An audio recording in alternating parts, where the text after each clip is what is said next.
What's up, you guys? Holy moly, it has been the longest time since I've said that. I have missed you guys so much. You have absolutely no idea. I've been like itching to make another video. For today's video, I wanted to show you guys how I get my flawless face, as I call it, which is basically my foundation routine, highlight, contour, all of that kind of stuff, but specifically directed towards dry skin, because it seems like when you're looking for tips as far as like makeup or foundation and all that kind of stuff, it's very directed towards combination oily skin, which is great if you have oily skin, but there is very little out there on dry skin. So my very first piece of advice is to take care of your skin. And now I know a lot of people are thinking I already do that, but I still have acne, eczema, all of these unfortunate things that happen to our skin happens to everybody's skin. But there are a few things with skincare that you can specifically do to make your foundation lay flatter. The first thing I'm going to mention is a exfoliating brush for the shower, or if you do it outside the shower. Honestly, I think it's so difficult to wash my face on top of a sink. I don't know why, it just makes a mess everywhere, so I prefer to do it in the shower. Now, you may have heard of the Clarisonic face brushes, or there are a lot of different brands. I know Proactive makes one. There's a bunch of them. You can find them at like the dollar store. I have this one, which is Liberex. I don't know. This is the box for it. I just got it from Amazon. It costs like $30 or something. And I don't know if you can see this, but I like to use the little kind of plasticky looking one, so it's not a real brush, it's made out of silicone. And I just use this in the shower with my cleanser. It's basically just the same as cleansing like you would in the shower, but a tiny bit of soft exfoliation as well. You will not believe the massive difference that using one of these makes. As soon as I step out of the shower, my skin feels so soft. So that's my first tip. If you do not already own a face exfoliating brush, then definitely look into one. There are plenty of cheap options on Amazon. Now, my next step is skincare. I have quite a lot of products. Towards the end of last year, I completely converted to Korean beauty products, and I do get them all from YesStyle because I noticed such a massive change in my skin. Like, when I'm done putting all these products on my face, I feel like a slug, and like I love it. I think it's because I've just never had oily skin before. I really enjoy feeling like ultra super duper hydrated. But anyway, my tip for skincare is to put a lot of hydrating products on just before bed. And what that's going to do is when you wake up, it's not going to be like super wet anymore, and don't worry, it doesn't make like a mess of your pillow or anything. But taking super duper great care of your skin just before bed and then laying flat on it all night, when you wake up, your face is not only going to be so prepped and moisturized, any kind of pimples that you have, any hyperpigmentation, anything like that that usually is three-dimensional on your face is like squished down and has been taken care of in the nighttime. My nighttime skincare routine right now is to first do tonal. Ever since I've been getting sent all of these toners, I've become obsessed with tonal, which is so weird because I hated it before, but now I'm completely obsessed. I actually use two right now. So the first one is this Isntree Hyaluronic acid tonal. I don't actually know a lot of what hyaluronic acid is, but I know the bottle says that it's really moisturizing, so that's why I use this one. And then the second toner I use is the AROMATICA one. I really love this one because it's infused with roses, and I know from when I was a kid, and I used to use a lot of rose products for hyperpigmentation, which is basically just a fancy way of saying scars from pimples, because I'm a picker. I know it's awful and I'm terrible, but rose products actually really do help with that. So anything that has rose infused with it, I like to add into my routine if possible. Next thing I go on to is Ampoule. I hope I'm saying that right. I'm never sure if I am. And I'm pretty sure that they work the same as a serum, but it's basically like a oil that you put on your skin. It feels like oil. And obviously I love that just because it's super hydrating. So the last step in the routine is lotion. I really love this one from Wishtrend. I don't know the specific benefits of the hibiscus in it. I just love the formula of this one because it's not really thick or anything. It slides around really nice, so that is always a big plus in my book. I don't always have time for this, but if I can, I will do one of these secret key face masks just because it helps flatten everything down and just adds to the hydration. Plus, it's just kind of relaxing to do in the nighttime. It only takes like 20 minutes. Okay, so now that you've done your skincare and you've gone to bed, basically gravity and science are working for you during the nighttime. You've woken up, you're feeling great, your face is all like shiny and fresh and just amazing. The next step that I do is shave. And I know that sounds crazy, but just bear with me. A lot of people use face razors to exfoliate their face. I don't really like using it for that just because I already have dry skin and I feel like picking at it more is just going to create a lot of problems. So I just use these face razor things for hair removal. I started using these, as I said, because I was just trying to exfoliate and I wanted to see what everyone was talking about. But you will not believe the massive difference that it makes to the way your contour lays, the way that your foundation lays, concealer, like everything. It makes such a massive difference to how your foundation lays on your face. These little razors on a stick, I get them in a 3-pack from Target and it costs like $4, but I know you can get them at dollar stores, TJ Maxx, basically almost anywhere that has a beauty department. And don't worry about any of the myths. Shaving your face is not going to make it come in darker. It's not going to make it grow in quicker. It's not anything life-altering if you were to skip a week or decide that you didn't want to do it anymore. It is not going to make anything worse. So it is definitely worth trying if you haven't already. I 100% recommend it. It is going to be a life changer as far as your foundation game. Okay, so this is going to be kind of weird now, but we're going to step a little bit back in time to about an hour ago when I was doing my makeup. You'll see me go through my makeup routine and I'll show you a few more tips and tricks on how to make your foundation look amazing. Okay, so before I actually put any foundation on, because I have all of these like hyperpigmentation spots or whatever it is that I have right now, I do put concealer on them first, not like actually do it carefully or anything. I just kind of vaguely spot conceal. And then the trick with this part is to wait like a minute or two just so that this kind of has a chance to like set a little bit, which I know sounds like counterintuitive to what people usually want when they're trying to like layer things, especially seeing as I haven't blended this out at all. But because my foundation is so high coverage, it's not really going to matter anyway, so this is just kind of a cheat to like color correcting. And then I just apply my foundation pretty basic, the same as you probably do. I'm not sure if this is actually even the right color for me anymore. I don't know, I can never tell if it's like too light or too dark, or maybe I'm just going crazy. Also, if you have a wrinkly forehead like I do, try and not put foundation in the dead center of it. I literally only just do like the perimeters and I leave this part out because otherwise, everything is just going to sit in them every time I have any kind of facial expression, and it is not cute. So I'm just going to fill in my eyebrows really quickly. Okay, so now that my eyebrows are done, I'm going to continue with my regular concealing, I guess.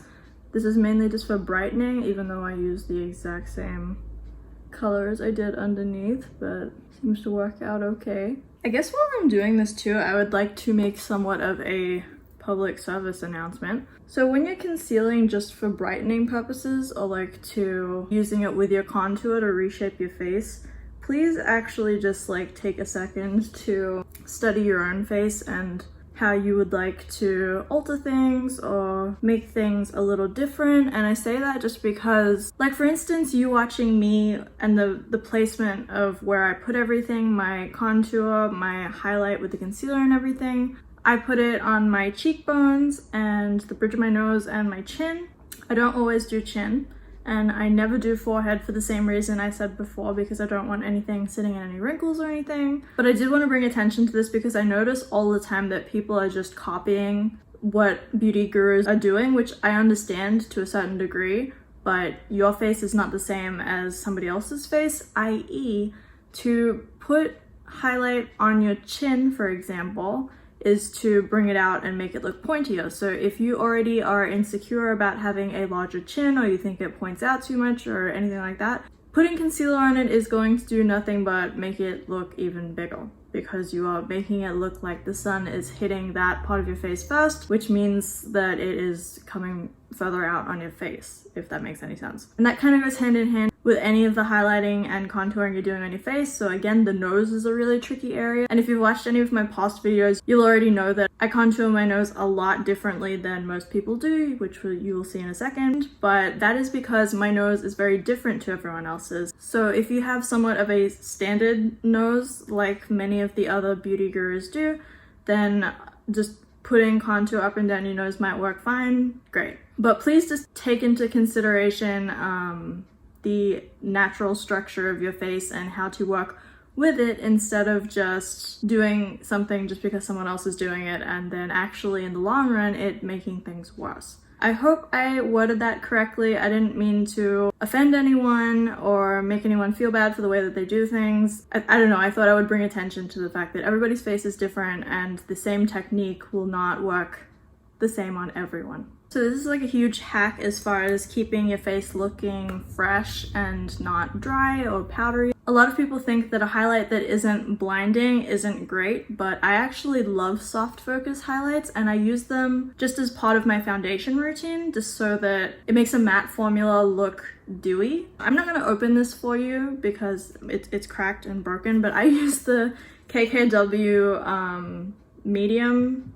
Like this has contour and highlight in it. But I really love this highlight because you can build it up to a certain degree. But when you put just a tiny bit on, it just gives you a soft focus. Like, I don't know if you can see that. It's very soft and pretty. But I like putting it on the front of my cheek, which I know seems weird to some people, but it's just because if you were to have a naturally like hydrated face, that's where shine would show up first. So basically, if you have naturally oily skin, please disregard what I'm saying because this is going to make it a lot worse for you. This is me literally just pretending that I have oily skin. Okay, and for my contour, it is again KKW Beauty. As far as contouring goes, the warmer you go, the more it looks kind of fake. Whereas if you pick ones that almost have like a gray, cool toned undertone, it will look more naturally like a shadow, because contouring is basically pretending that you have shadows that you don't. So if you really think about any time that you've ever been like in the shadows or like what's making your jawline darker, it's never orange, it's always gray. So you know what, I am so all over the place that I actually forgot to set my entire face, which I usually do before highlighting contour. My head is somewhere else today, I apologize, but this is actually one of the hacks, I guess, which I have mentioned, I think, numerous times in previous videos that have, you know, makeup related topic. This is my setting powder. It is from Hourglass. It is one of their ambient lighting powders in the shade Dim Light. So these are actually setting powders that have a very extremely finely milled like sheen to it. It's definitely not obvious. You'll never see any glitter or shimmer or anything like that on your skin. The difference that it makes from using this to like a regular setting powder is insane. I will leave the website down below so that you can read their description on what these do for you. It's something about the way that the light hits you. That's why it's called the lighting powders. But it does make your whole entire face look dewy, I guess, or just more fresh and real and not so cakey. I feel like anything that makes your face more matte, I feel like makes you look kind of powdery. And out of all the hacks that I am telling you about today, this is my number one. I am so sorry if everything looks different and I look a little bit frazzled. My phone just like fell on me, so I had to like set everything up again. I'm sorry. So now it's time for my nose contour. As I said, I contour my nose a little bit funny. I literally just create 2 lines on the side of my nose. I do this because it goes in with my eyeshadow, so it makes it look kind of like cohesive up there. But people say that this actually makes your nose look longer, which for me, I feel like it just makes it look slimmer. I'm not sure about longer. But then I put a dark part on this little hooky part too. Just kind of pretend like that's not there. Okay, and so after I've put the super dark outlines of my nose and I kind of know like the general direction I'm going in, I grabbed this little Hula bronzer brush. You can get any kind of like flat one that you have that's bigger. And then I just lightly spread it. I also have these like 2 parts of my nose right here that are super duper straight. There's nothing really I can do about that, so I've just made my peace with it. Okay, and now for highlighting, you can use any highlight that you want. I use this Dior Nude Air Luminizer. This thing is expensive AF. I got it as a gift, but I do really love this highlighter. And I grab a smaller fluffy brush. I know a lot of people use bigger ones than this, but I like this small one because this is just the part that I want to pop, the really high points. Okay, so my foundation routine, or face base, whatever you want to call it, is actually not done yet. I do the finishing touches at the end of my makeup routine. So I'm going to quickly do my eyes and lips and whatever else I've got going on. And then I will be right back to show you my finishing hack. Okay, so now that the rest of my makeup is done and I am at my last step, this one is kind of the big hack for me. So I am a little bit of a weirdo, and you know how you wake up one day and you have an event to go to, it's like a birthday party or you're going out to dinner with friends or something, and you are getting ready for it, and there's that weird part of the morning where you're kind of looking at your hair and you're like, do I really need to wash it, or can I let it slide and it'll be okay? For me, at least, there have been multiple times where I'm like, yeah, it'll be fine, it's not that bad, it's workable, I can do something with this. And then by the time you put your outfit on and you have your makeup done, you, at that point, realize that it is not going to work, that your hair is way too oily, and it's just, you need to wash it. Like, there's just no getting out of it. There's nothing you can do. So at that point, my face is already done, I'm close to the event, there's nothing really I can do. I end up showering, washing my hair with a full face of makeup, and like just leaning back and like washing my hair like that, like I'm at the hairdressers. It's not ideal, it's quite difficult to do, but I have done it. The steam in the shower, I guess, would morph all of the products that I had on my face together. I would step out of the shower and my makeup would look 10 times better than when I first stepped in the shower, and I was like, what the hell? Now, obviously you can do this if you want by turning your shower on, letting your bathroom steam up, or if you have like one of those Vicks, humidifier things, that'll work too. The shower is probably the easiest one. But after I caught on to this whole steam hack, I decided to go on Amazon and I bought this little thing. It was $7, and I'll try and leave the link down below if I still have the link for this one, but you can literally just look up on Google or Amazon for personal mister or humidifier or something like that, and it'll come up. So you turn the button on and you can see it's like a little steamer. So you just fill up this little compartment thing with water. I've actually contemplated putting Studio Fix Plus in this because I do actually use that as well. This is just water, and I feel like it works exactly the same way as like setting spray or Fix Plus. So I guess I'll just demonstrate. I'll get my hair out of the way. Now this one's a little bit smaller, so I do kind of put it closer to my skin to make it actually do what I want it to. You don't want to hold it in one place too long, otherwise it will get a little too wet and then you'll have like water droplets on your face. And now I guess I'll get a little bit closer so that hopefully you can see, I should have done a before of this, but hopefully you can see what I'm trying to get at, that basically this looks more like actual skin. But this little thing has been an absolute game changer for me, and it's also really nice to keep in your purse as opposed to like if you carry around Fix Plus or that Mario Badescu spray. This is literally just water. You can fill it up anywhere. Battery lasts forever. And it's just really nice. It feels really nice. It's really refreshing. If you cannot get your hands on one of these, then turn your shower on or wait till somebody else has a shower and like it's all humid in there, and just stand in there for like 30 seconds to a minute. I'm so happy that I figured this out in the first place, and apparently my poor timing on washing my hair actually turned into me learning something. But that's it for me, you guys. Those are all my tips for getting a flawless face base when you have dry skin. As always, if you have any more tips, please leave them down below because I would love to read them, and I'm sure that everybody else that has clicked on this video is interested also. If you like this video, please give it a thumbs up and subscribe if you have not already. Remember to click the little bell thing or it will not act like you're subscribed at all and you won't hear about anything. I'm so excited to be back at this again. I'm going to be posting once every week just like I was. I have a lot of new ideas. I've got my husband coming on very soon. I've got a lot of little hair experiments that I've been doing behind the scenes to share with you guys. But that's it from me today, you guys. I love you so much, and I will see you in next week's video. Bye!